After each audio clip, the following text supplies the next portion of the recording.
Ay, lalo mga master, mga karditi, mga idol, magandang umaga sa inyong lahat. Ang ating namang tutorial ngayon ay isang refrigerator na no power, no power. Paano natin ma-troubleshoot? Ay, may 5 tayong paraan paano natin i-troubleshoot ang isang refrigerator na walang power. Umpisahan na natin mga lods. Bago tayo mag-continue sa ating video tutorial, mag-intro muna tayo. Okay?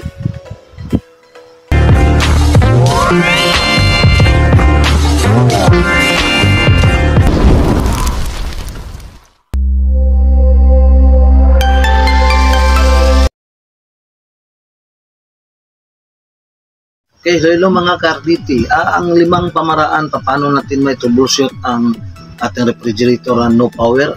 Una mga lods ay bubuksan natin ang ititester muna natin yung refrigerator natin. Ganyan yan, no? Ititester natin. Yan, ititester natin. Ganyan. Pag walang palo sa tester natin, ibig sabihin no power. Hindi yan umaandar yung refrigerator natin kasi walang current na pumapasok doon sa loob ng refrigerator natin. Kaya ang gagawin natin mga lods, bubuksan natin yung box na maliit na nandiyon sa tabi ng compressor natin, at saka pagkatapos natin bubuksan, mayroon diyang metal na maliliit, tanggalin na natin dyan sa flat screw. Pag once matanggal na natin mga lods, may makikita tayong 2 pisa ng ito, ang main types, ang 2 main types natin ng overload at saka relay, ano? Mayroon tayong thermal overload relay, kag mayroon tayong electronics overload relay. Yan, ito yung nagpaprotekta mga load sa ating compressor pag lalo na pag once na nagba-burn out tapos biglang bumalik yung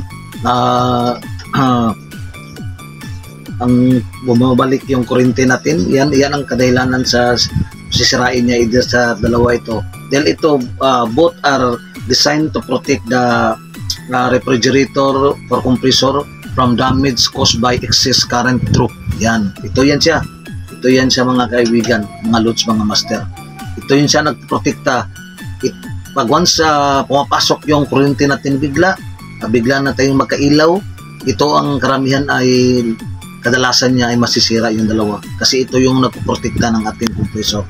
Okay mga loads, turuan kita ngayon mamaya paano natin ititester yung overload natin at saka relay.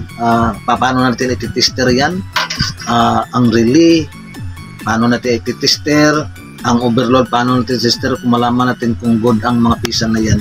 At kung pagkatapos ititester man natin yung thermostat control. Paano mag-testing sa thermostat control natin? Yung plug, kita mo yung isang plug natin, yan, itester mo yan, yung isa doon mo ititester sa terminal ng, kagaya nito mga loads, terminal, yan o, yung isang terminal na nakakabit dito sa relay, tatanggalin mo ito, at saka ititester mo yan dito. At saka yung isa, dito mo ititester. Yan, para malalaman mo, parang mayroong continuity ang refrigerator natin.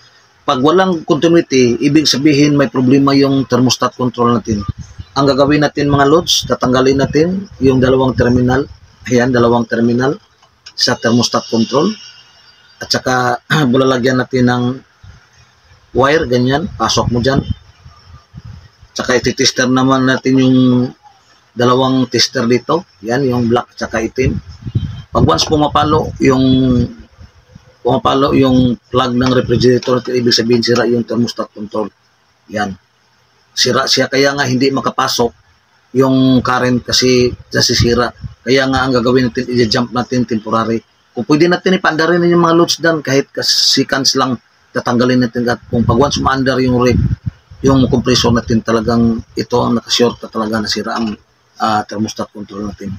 Yan ang mga kadahilanan ng mga loads na walang power ang ating refrigerator. Mayroong kadalasan ito nasisira dahil sa biglaang pasok ng kuryente natin, kasi ang kuryente natin, ang rep natin mga loads ay nasa 220 volts lang, maximum is 230.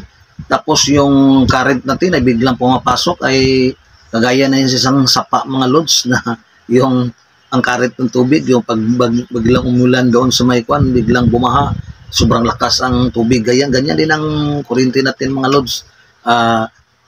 Ito ang nagpoprotekta yung dalawa sa compressor natin. Yan, para hindi niya masisira yung compressor natin. Kaya biglang hindi na nag-ayos yung rep natin, hindi na umaandar kasi hindi natin alam na hindi na nag-ayos kasi hindi na pala umaandar yung compressor natin dahil either sa dalawa ito may sira. Yan. Kaya mga lods, mga master, maraming salamat sa konting tutorial natin. Huwag kalimutan, mag-subscribe na lang tayo. Wala namang wala sa inyo mga master, subscribe lang, isang subscribe.